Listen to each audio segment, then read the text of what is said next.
Welcome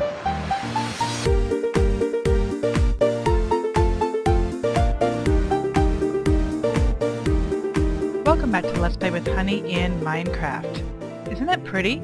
I guess it's a no moon today. I've never actually seen that one. I'm on my roof to show you what I'm going to do today. This episode is all about building myself a library. And to do that, I'm going to build a second story onto my house. So I want to tell you about that now. My plan is to extend it out and then up. I actually talked about this when I built the house. If I ever built on a second level, I would spider-proof it and expand it at the same time. And that's exactly my plan. I'm going to build out and up, and that's going to make a lip all the way around so the spiders can no longer shimmy straight up the sides and come say hi to me on my roof. It's also going to make all of the inside a bit bigger, which will be very helpful because 30 bookcases are a lot of bookcases to fit in a little space. And there they are. By the way, did you know that a watched reed never grows?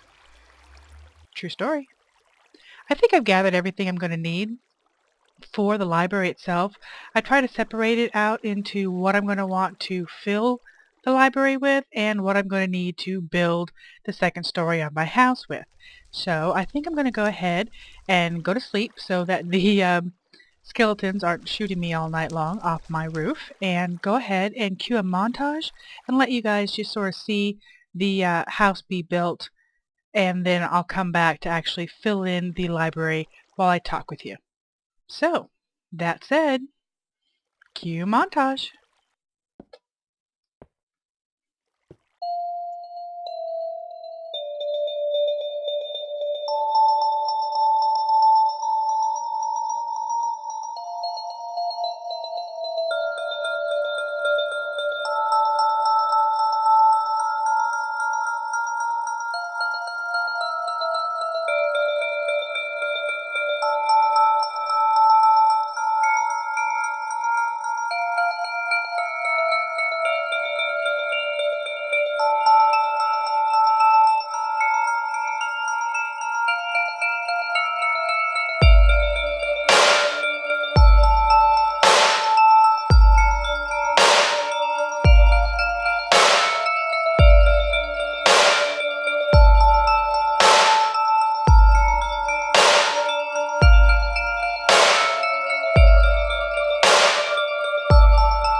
Alright, I'm back.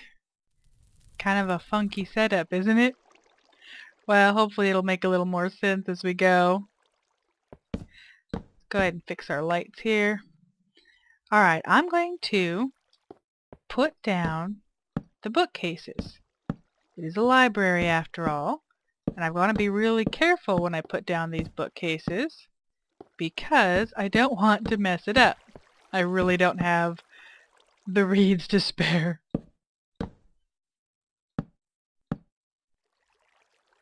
One more. I think that's it. Okay, let's get our enchanting table down and then we can tell for sure. I'm doing it in this configuration, and by the way, don't you love that it floats? It's an enchanting table. It's mystical. I love that it floats. I know I could have thrown down some extra half slabs of my floor, but I like it this way. Anyway, I'm doing it in this configuration. Let's move out of the way. Because you need to have one space all the way around of unobstructed just space. And you need the enchanting table to be on the exact same level as your first shelves, bookcase shelves. So because everything is floating, it's fine. They're all on the same level. And you need to have it surrounded by bookcases to get the maximum power-up ability of the enchants. Let's get some light here. And the reason you want to do that is because of how they have, Mojang has programmed this to use these little, well, let's hop up here, right? To use these little runes. See all these kind of things coming out of the books? They're powering up your station. So that will let us have higher level enchants. See, there's a 40 right there. Of course, I need to go get a lot more experience, but there you go. There's a 48. So, this is the enchanting setup, the optimum setup for the enchantment. I did do a little bit of research. I watched Doc M, had a video. I watched Mr. Pixeltech's video, and they both list other people, which I'm sorry, your names are eluding me right now, that have worked on this and inspired some of the information in their videos, because other guys have already done a lot of hard work to do the calculations and figure out what we need. So I really appreciate them for doing that, and I went ahead and looked before I did my build, so I was building it correctly and not going to have to just turn around and change it right away. So my original thought was, how in the world am I going to have access to this thing if it's all, you know, completely surrounded? And I thought, well, I could throw some ladders up the side, and then my whole ceiling could be one higher, and the whole ceiling would have been this height right here. But then I realized that if I wanted some jack-o'-lanterns for light, if I had those over here in the corners for light, I could probably hop up here, which would give me access to it, and that's that. Now, when this was programmed this way, Mojang knew we would want access to this, and they actually allow us to have 2 missing bookcases. It doesn't have to be the full 32. Most people are going to stick it right there for access, you know, make a doorway of it. But I thought, well, with my particular house configuration, I could take my 2 missing bookcases and stick this all up against the corner there. So that is why I did it that way. I'm really happy that I did, too. Actually, I don't know if I want you there. I think I want you opposite this one. Yeah. There we go. So they already knew that we would need access, and they've allowed us to have a doorway. I've just chosen to kind of shove it in a corner. I also want to get some storage. Maybe I'll put 2 there too. Now I know we don't need storage for enchanting. You don't need any mats for that. But you do need storage for potion making and all the things you need for brewing. So that's what this is going to be for. I'm going to actually move all of my alchemy stuff, my potion making stuff, out here. And I'm going to have an external, after all, there are a lot of stinky fumes with the potion making.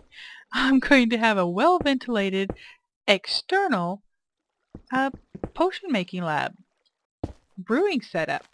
And I thought it'd be good to go ahead and do that right there where my where my porch is. Of course, my porch is going to need to be changed severely since I bumped everything out. Right now I've just done what I had to. So I'm going to definitely have to revisit my porch. And I definitely need to get some more experience because I would love to get Silk Touch or some of these other really nice enchantments. So all in all, I'm not sure what I'm going to do next. I might do my porch reconstruction. I might go and just get that done and give you a tour, do it as an off-camera thing. I'm just not sure right now. And of course, I'm probably going to spend some time in the Nether putting killing more pigmen and maybe putting some time in at that blaze spawner I have. So, other than some, kind of finishing touches on the room here, I think this one is pretty much done. What do you think? I like it. Okay, so I'm back. I've made a few more changes and I want to just end this episode with a bit of an update of how it looks now. And for those of you wondering how I got enough paper for 30 bookcases, I did do it legit, and this is how. I took every single spare reed that grew over by my waterfall, poop, there's one, and I planted it over here at the river. And then I would go down to my strip mine, and every few rows of mining out my strip mine, I'd come up here and I'd harvest all of the sugar cane on both sides. So I just kept doing that, rinse, repeat, about 3 hours, and eventually it was done. But it was really worth it. I wanted to do this library, and now it's done. Just kind of a peek at the house itself. This is what it looks like as it's all bumped out. Right there. I'm going to come around and add a bunch of vines on the backside here too as my vines grow. Meanwhile, let me go ahead and take you inside and show you the rest of what I've done. As you can see, my alchemy setup, my potion stand, and my cauldron are gone. I moved them upstairs. It's still a work in progress. I haven't quite finished out here, but here you go. Isn't it cute? My little outdoor alchemy potion making lab, whatever you want to call it. I went ahead and put fence gates up here. I think it looks nice, something different to have for a building material. I like it right there in the center like that. And now there won't be any more smelly fumes in my basement. Inside, I put these doors up like I told you. I went ahead and did a bit of a step up to it. I moved the cauldrons up here, obviously made another one, and I took down those jack-o'-lanterns. The more I looked at them, the more I didn't like them right there. And this one is bugged. I know it's dark, and I don't know why. I replaced it several times, but that's okay. I want to replace them with glowstone anyway. This was just a temporary light source for now. And that is my next goal. I might do a montage of it, I'm not sure, but I'm definitely going to head out and harvest up enough experience to get Silk Touch. That would be awesome. So the next time you see me, hopefully, that's what we're going to have. There you go. Hope you enjoyed, guys, and please, don't call me Marian the Librarian. Until next time.